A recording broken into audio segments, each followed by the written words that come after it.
Okay, cool. So you have learned the Kubernetes fundamentals from either watching this or this, and now you're wondering what next? What can we do with this particular knowledge? The next step would be to creating applications using Kubernetes, right? Understanding the Kubernetes fundamentals and the core concepts is one thing, and using them to create applications on top of Kubernetes is another thing. And the concepts which are involved in creating Kubernetes native applications can get a little bit overwhelming, especially for beginners. Now, in order for us to create applications on Kubernetes, we need to use its API itself. So Kubernetes, the tool that we use, under the hood, it's an API. Now, if you knew about this, that is great. But if you didn't, I have a blog in the description box down below that will teach you the basic fundamentals of using a Kubernetes API. So essentially, the central component we need in order to develop applications on Kubernetes is the API itself. So if you're wondering, how can I use the Kubernetes API to create applications? This is the video that you're looking for. Hey everyone, my name is Kunal Verma and I am working as a DevRel at Kubesimplify. In this particular video, we are going to learn how you can perform basic CRUD operations on a Kubernetes cluster. That is create, read, update and delete. And yeah, not using kubectl, not using any curl command or any HTTPS or any YAML file. We'll basically be writing code and we'll basically use something that the Kubernetes community already provides for you to create applications using Kubernetes. If this sounds interesting, hit the like button and let's get started. Okay, so our aim is basically to interact with the Kubernetes cluster, right? At the end of the day, we are going to perform the CRUD operations on a Kubernetes cluster, right? So for that purpose, what we're going to do is we are going to use something called as client library. And client library, you can consider them as SDKs, but they basically help us to interact with the Kubernetes API using any programming language, right? So as you can see, the officially supported Kubernetes client libraries or the SDKs, programming languages that are supported right now are listed down below. So we have C, Golang, Java, JavaScript, all these popular languages, even Python. So if you know any of these languages, you can use your particular programming language and interact with the Kubernetes cluster, right? So essentially with client libraries, what we do is we don't interact with the Kubernetes API directly, but the library or the SDK basically provides a layer of abstraction in between. So any client library or the SDK that you use has all the functions, methods, and data structures that you need in order to interact with the Kubernetes cluster. You don't need to directly interact with the Kubernetes API using HTTPS or using the curl command. You can use these pre-built data structures and the methods to interact with the Kubernetes API, right? And that makes things a whole lot easier to develop applications with the help of Kubernetes, right? So today what we're going to do is we are going to use the client library for Golang, which is the Go client, and we'll basically be using this particular library to write the code for our CRUD operations. You can also use any language from this particular list. If you know Python, you can use Python. If you know JavaScript, you can opt for using JavaScript and understand how the client library is structured. But in this particular one, we are going to use Golang because mostly when we work with Kubernetes or any cloud native tool, we often use Golang, right? So that is what we're going to do today. Okay, so this is what's going to happen, right? We are going to use the client Go library, right, to interact with the Kubernetes clusters. And there are a few steps that we need to follow in order to basically first configure the client Go library and to set up our environment, and then go ahead and perform all those CRUD operations. So let us first set up our Go project, right? Let us do some initial configurations and then we'll come back to how we need to work and how we need to basically configure our client Go. So before we jump onto this, make sure you already have a Kubernetes cluster up and running that we'll be using for testing purposes, right? So I've already gone ahead and do that. So if I do kubectl get nodes, you'll see that I have a minikube cluster up and running. It's a single node cluster, right? You can either use Kind or K3s or any other tool out there to quickly bootstrap a test cluster, and it doesn't need to have more than one node. One node will be fine for our purpose. Cool. So what I'm going to do is I'm going to do everything from scratch. If this is your first time working with Golang, I'll recommend first pause this particular video right now and go ahead and check out some of the Golang resources and get familiar with the basic syntax so that you can come back and you can follow along with me. So let us start by setting up our project, and I'm going to create a new directory here, call it demo CRUD, right? And then I'm going to open it into my VS Code. Cool. You can use any editor of your choice. I'm going to use VS Code. And then what we're going to do is we are going to create a go.mod file, which basically will help us manage all our dependencies. I'm going to just go with example right now and let us name it as CRUD. That's it. So the go.mod file is created. I'll create a main.go as well. I'm going to just decrease the font and then package main. func main, all the normal boilerplate stuff for Golang. Okay, so now our boilerplate project is set up. Now, in order for us to use the client Go library, we need to fetch it, right? And in the documentation, you'll get everything. This is just a simple command. So go get kh.io/client go, and we'll fetch the latest version. So we'll go ahead and paste the command here. So the client Go library is added and the go.mod file has been updated. Okay, so before we even move on to performing the CRUD operations, there are a few things that we need to do, right? So the number one thing we need to do is we need to authenticate, right? Because as you all know that in order for us to connect with the Kubernetes API, we need to use an authenticated mechanism, right? And in this particular case, what we're going to do is we're going to use the kubeconfig file, right? So the client Go or any client library that you may use in the future, they use the kubeconfig file as a way of authentication. And then from the kubeconfig file, what we'll do is we'll create a new client, right? Because essentially Kubernetes is an API, right? And this basically involves the client server communication where the client is ourselves, right? The developers. So we basically need two things, right? One is an authentication mechanism, and in this case we are going to use the kubeconfig file, and then using this kubeconfig file we'll create a new client, right, from the client Go library, and this particular client will help us to perform all of our CRUD operations, right? That is the process. So let us first set up this particular authentication and create a new client, and then we'll go ahead and perform the operations. Cool. So as I mentioned that as an authentication mechanism, we'll be using the kubeconfig file that is stored locally right now, right? So the first step would be to fetching that file. So fetch kubeconfig. Cool. And for this particular purpose, I'm going to use a very simple method. We are just going to use the OS package, the default package that comes with Golang, and we're going to call the function user home directory, which basically returns the current user's home directory, right? And we are storing it in the home variable. And now what we're doing is we are basically joining the home directory, which in my case would be /user/Kunal Verma, and then we are joining it to the default location of the kubeconfig file, right? And then we are saving it into a variable called as kubeconfig path. Let me just show you what this will print, right? If I just print kubeconfig path, I'm gonna do go run main.go. So from here we are basically getting the default location of the kubeconfig file, which is in the users.kube directory. Cool. Okay, so now we have the kubeconfig file with us, right? Now what we are going to do is we are going to fetch the current context, right? And the current context is basically the current Kubernetes cluster that we're using, and we're going to store all the tokens and all the information of that current Kubernetes cluster onto a new variable, right? So I'm just gonna say get current context, and here essentially what we're doing is we are using the client CMD package, and in there we have a function called as build config from flags, which basically builds the config from the kubeconfig path, right? We are essentially fetching the current context from our kubeconfig file, right? Because we only want to authenticate our client that we'll be creating just now with the current Kubernetes cluster, right? So simply we are just fetching the current context in this particular step. Cool. And now it's giving an error right now because we need to update the modules. So I'll just use go more tidy, and now the error is gone. Cool. So now that we have the current context, it's time to create a new client, right? And to basically create a new client, we'll use the Kubernetes package from the client Go library, and then we'll use new for config, which is basically a function, right? And this basically creates a new client from the given config, from the given context, right?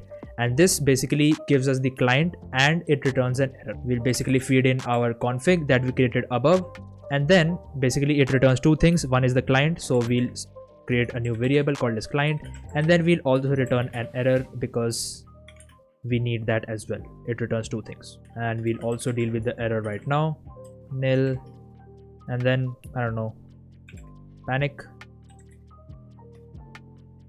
error dot error. Cool. So now we have created a new client, right? This is an authenticated client which we can use to contact our Kubernetes cluster. Now, interestingly, there is actually another method we can use from the Kubernetes package to create a new client, and which is a little bit shorter from this. So if I just remove this right now, what we can do is we can use Kubernetes dot new config or die. And this basically is similar to the previous one that we used, but the only difference is that it handles the errors automatically, right?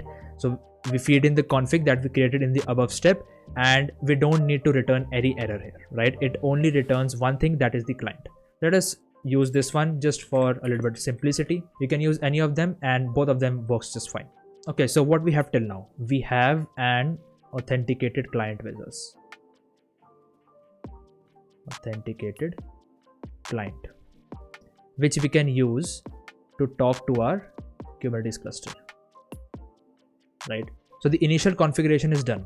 Now we can go ahead and perform our CRUD operations, right? So basically we'll perform create,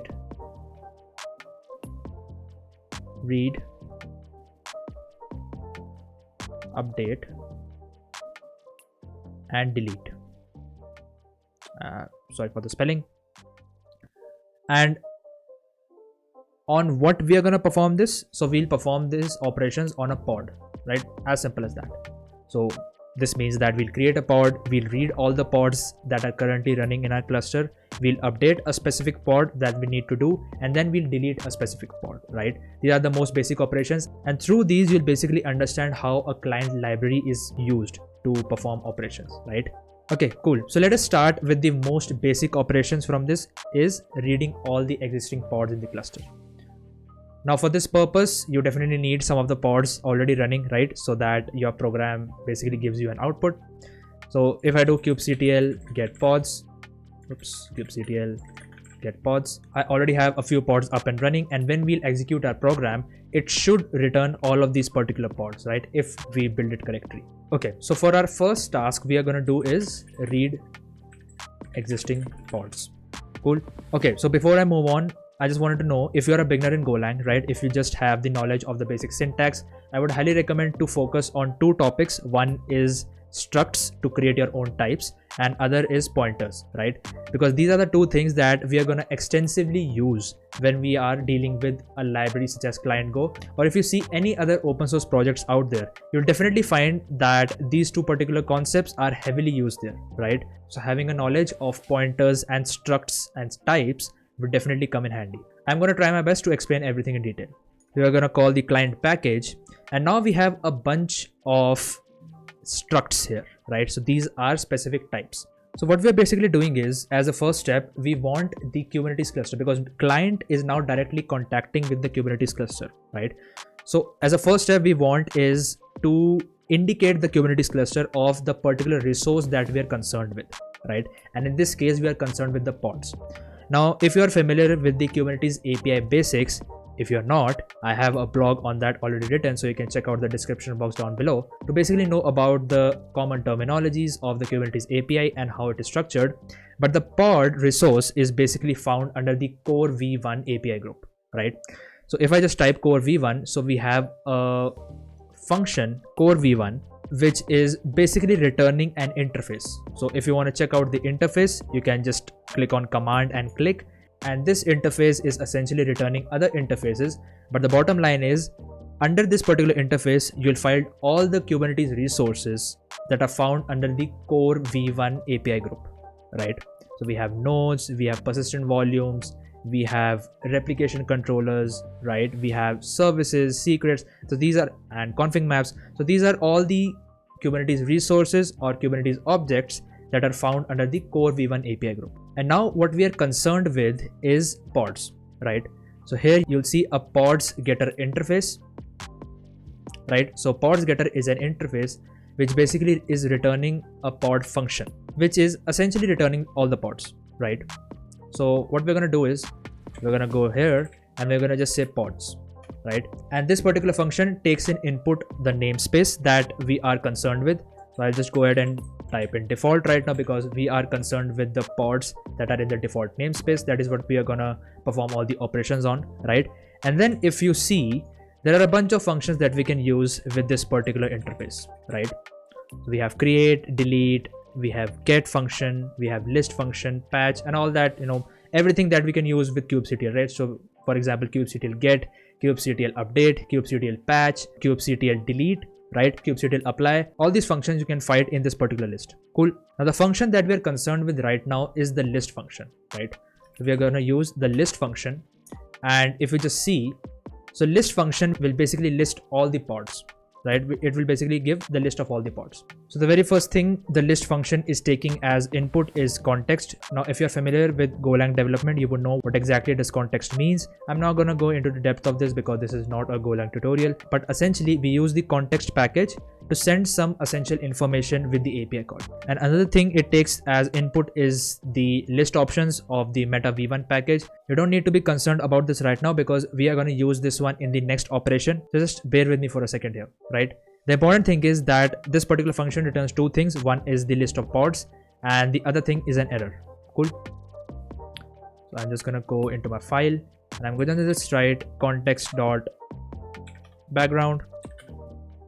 And then we're going to do is we are going to call the meta v1 package, and in there we're going to call list options, which is a struct. Cool. Now it says the meta v1 package is not found, so I'm just quickly going to fetch that. So the meta v1 package is essentially under the Kates.io API machinery library. Okay, now this is something very common, so I think I need to explain it. So when we're using client Go, right? Now whenever you're developing anything using client Go, you're essentially going to use three different modules, right? The number one is the client Go itself, right? The functions and the data structures in there. The second one is Kates.io/API, and the third one is Kates.io/API machinery. Cool. Now I'm not going into the details of the API and the API machinery library, right? I'll link down a blog in the description box down below so you can check them out and know more. But essentially API machinery and the API libraries or the modules, they contain some helper functions and helper data structures that the client Go actually uses, right? And in the end, the user directly deals with the client Go library, right? But this is also essential to know that the client Go library is dependent on these two modules. Now, if you're talking about developing advanced applications with Kubernetes, right, you're definitely going to need all of these three packages, and you definitely need to understand what is the /API and what is the /API machinery and what are the different methods, types, and structures that these two contain, right? But in this particular one, I'm not going to go into the details of this. I'll link a blog in the description box so you can check it out. Cool. So we're using the meta v1 package from the API machinery library, and we are just going to fetch it here. Cool. Now, as I mentioned previously, the list function returns two things, right? One is basically a pod list, which is a struct, which is the information of all the pods, right? And this is what we're going to use to basically get the names of all the pods. And other thing is the error, right? So I'm just gonna write here pods error, and this is what it's returning. And then we'll handle the error as usual. I'm just gonna write panic error.error. Cool. And now this is what we are dealing with here, right? So we have pods variable, which is of type v1 pod list. Cool. Now, in order to see what exactly does this pod list type returns, this is the field that we are interested in, items field. And items field is basically a list of all the pods. It's a slice of pods, right? So in order for us to get the names of all these pods, we need to access this particular items field, right? So what I'm going to do is I'm going to create a loop, right? And I'm going to range over the pods.item, right? Because it's a slice. And then basically we are going to print. So essentially I'm just printing the name of all the pods, right? So I think this should be done, right? And let us execute our particular program. So go run main.go.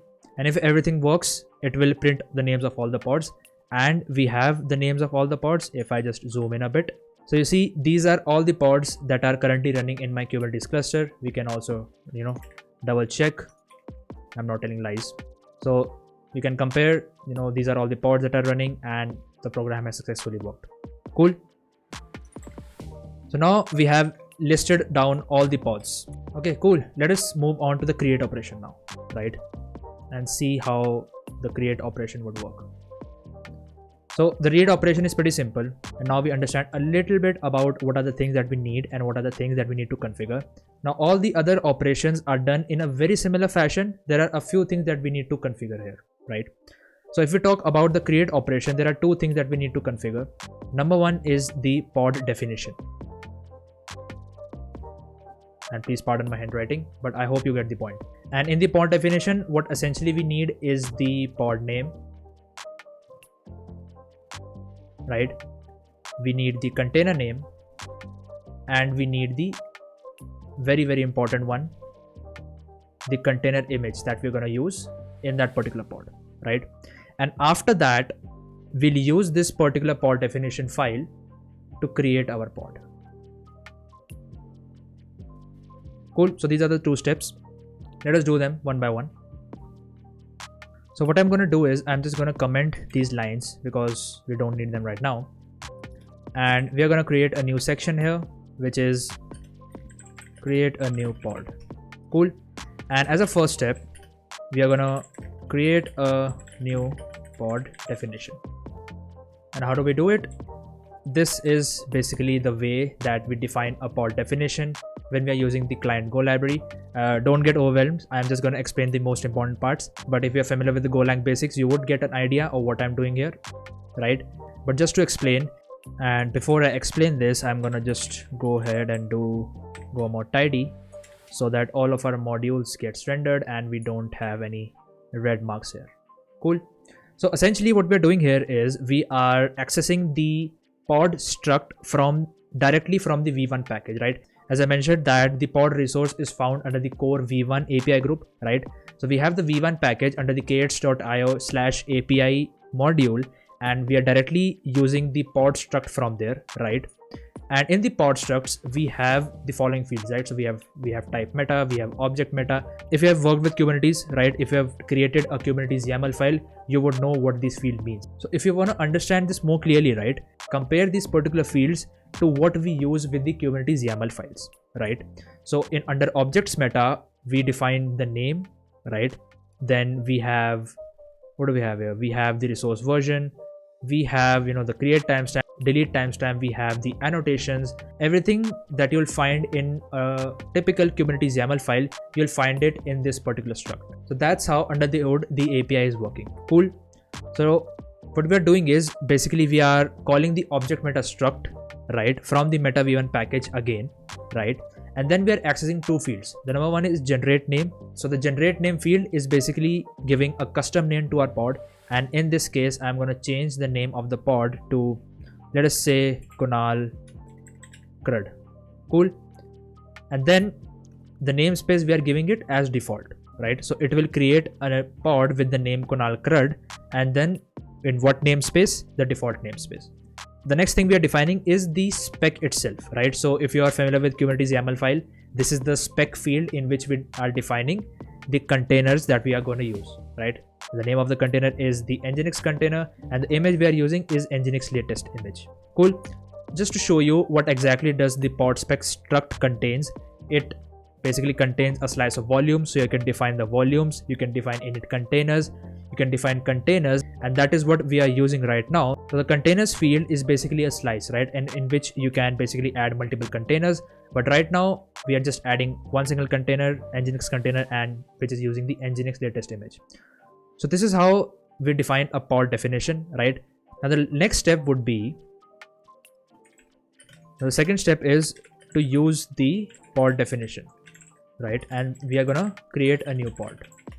Now it's pretty similar to how we read a particular pod. So if you go back here, what we did was we called the client, we then called the core v1 package, we then called the pods function, and we basically defined the namespace here.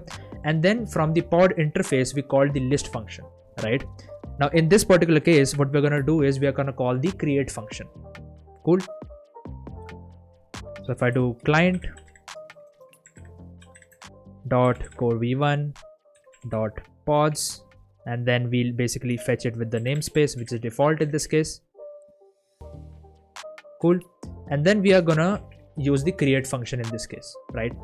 And now the create function basically takes three things. It first takes the context, and in this case we are just gonna go with context.background, and then it takes the pod definition, right? We're gonna fetch it the pod definition, and the last is the meta v1 create options. We're not gonna use this, so we'll just keep it as default. And yeah, that's it. Now we just wanna store the information of this particular pod in a variable. So I'll just do new pod and error, and now I'm just gonna handle that error. Panic error, just normal stuff. Cool. And now what we're gonna do is we are basically gonna print the name of the pod that is created, right? So we are gonna do is we're gonna use printf pod %s is created, and then we're gonna do new pod dot the name of the pod. Cool. Let us see if this works. Go run main.go. Now the output is pod Kunal CRUD, and it has given a unique ID to this particular pod is created. Now let us go back to the cluster and verify this. We can use kubectl get pods, and if you see here Kunal CRUD, the unique ID, the pod has been created and 17 seconds ago. Cool. So this is how we can create a particular pod, right? And you can even verify if it's using the correct image, right? So if I do kubectl describe pod this, so if I just scroll up here, the container is basically Nginx container, and the image it's using is the Nginx latest, and that is what we defined in our pod definition file right here. Cool. So I hope you got the point of how you can create a particular pod. Cool. So if we see our list up here, we have a lot of things here. So we have done the read operation, we have done the create operation. To our left, which is update and delete. Delete is pretty simple. Let us focus on update right now. So the update operation, right? Now there are three parts to it. Number one is, first we are going to specify which pod do we want to update, specifying the pod, and of course the pod should already exist previously, right? The second is we are going to define what we need to update. So what we need to update, in our particular case we are going to keep this simple, and we are going to just change the image version, right? The container image version. So right now we are using Nginx latest, right, in our pod that we just created right now, and we're going to change the version to 1.25.4 or the latest version, any version that you want, right? And then the last step would be to use the update function from the pod interface, right? So we first use the list function, right, from the interface. We then use the create function, and now we're going to use the update function. And while we are actually implementing this, you'll understand more about what exactly does the update function takes input as. Cool. So let us first clean things up here. I'm just going to comment all of this because we don't need it, right? And our aim is to basically update a pod. Okay, so this is basically how we are performing the update operation, right? I know this is a lot of things. I'm going to explain the very important parts of this, and I'm also going to leave some resources for you in the description box so that you can understand what we're doing here. Cool. So what we're doing essentially is, first we are retrieving the latest pod or the pod that we want to update. Cool. And for that, what we're doing is we are following the same syntax, and we are using the get function, right? And the get function basically takes three input. One is the context, one is the name of the pod that we are concerned with, and the last one is the meta v1.get options, right? The pod that we are concerned with right now is the Kunal CRUD pod that we created in the previous step. Cool. And I'm storing the information in the current pod variable. Cool. So the first step is we retrieve the latest pod. Now what we want to do is we want to update the container image of this particular pod, right? So what we are doing is we are calling the current pod variable, we are accessing the spec field, then we are accessing the container at the 0th index, right? Because the container is a slice, right? And we only have one image. So if you have multiple containers, so you can access it using, index numbers. Is, for example, if you have 2 containers and if you want to change the image of the second container, you can use one here, and this would basically access the information of the second container. Cool. Right now we are only using one container. I'm just gonna go with 0, and then we are accessing the image field of that particular container, and then we are giving it a new image version. So here I'm using Nginx 125.4. You can use any version just to show you all. So we are basically changing from Nginx latest to Nginx 1.25.4. Oops, 0.4. Cool. And that is what we're doing here. This is the second step, right? So we specified the pod, we basically made the change, right? We basically updated our particular pod, and now what we're doing is we are calling the update function, right? And in here we are giving it the context, we are giving it the current pod information, right? Because the current pod things have been updated right now, right? And then we are giving it with the meta1 update options, right? Pretty similar stuff. Again, we are storing this in the updated pod variable, and then we are printing a line saying that the pod with the name has been updated. Cool. Now, the interesting part here is all this particular operation is being enclosed under the retry on conflict function.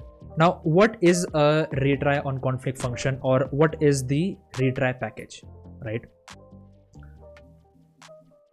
Retry. So imagine this particular situation that you have multiple clients, right? And let us say we have client 1, client 2, and client 3, right? Now imagine a situation that the client 1 requests the Kubernetes API to update a specific pod. Let us say pod 1, right?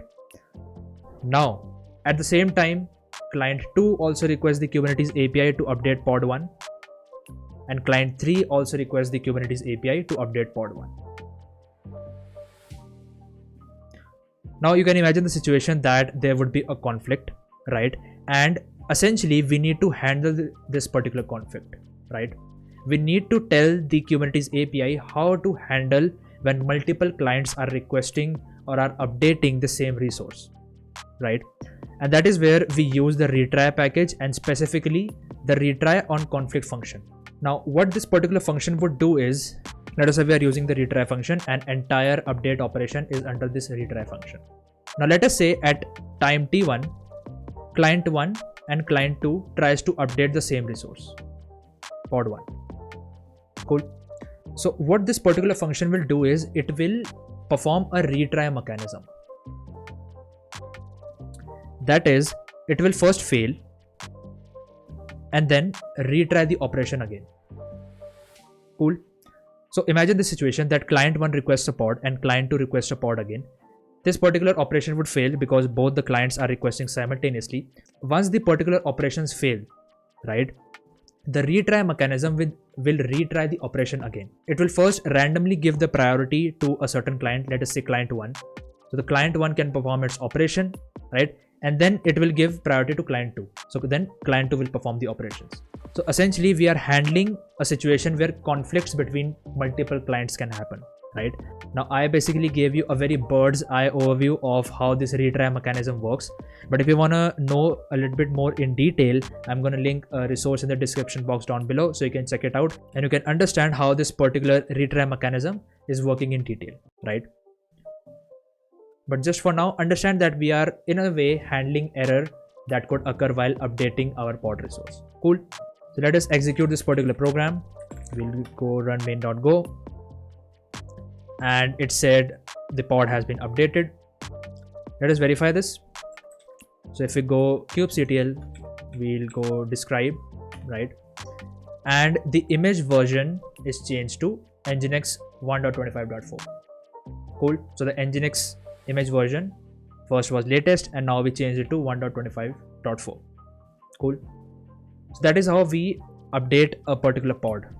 Cool. So now we did the create operation, we did the update operation, we also did the read operation, right? And the last but not the least is the delete operation, which is pretty simple.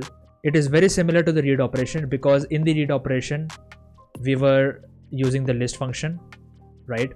And in the delete operation we are going to directly use the delete function from the pod interface, right? If you remember that.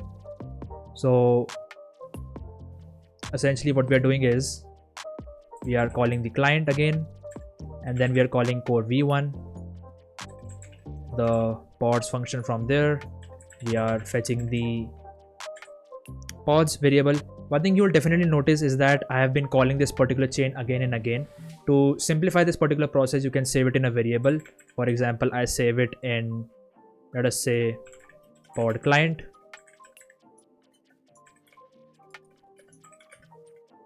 right? And then it's just simply we'll directly call the pod client and we can access all the functions of a particular pod. This is something that you can define at the start of your program and you can use it again and again. Cool. Now, as I mentioned, we'll be using the delete function, and again we are just going to give it the context and we'll specify the pod that we want to delete, right? I'm just gonna fetch get pods.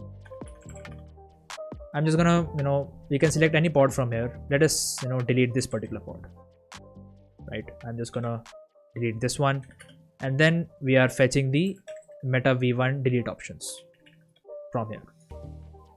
Cool.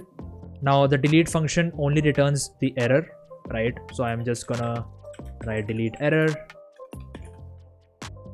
right? And I'm then just going to handle the delete error. I don't know, let us say delete error dot error. Yeah, and we can put this inside a panic function. Cool.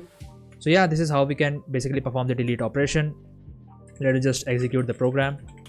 Go run main.go. It has successfully executed. And if we list down the pods again, so you can see that the demo, what was the name again?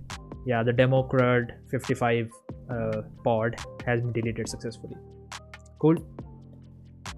Now we have performed all the basic CRUD operations, right?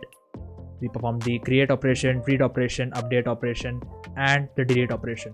And I hope that you got a very basic idea of how is it working directly with the Kubernetes API using a client library, right? In this particular one, we use the client Go, but essentially you can use any other library depending on the language that you're using, right? Most of the code, and when we are dealing with Kubernetes or any other cloud native tool, we often talk in terms of Golang, but the Kubernetes community has created other client libraries as well, right? So you don't need to worry about that.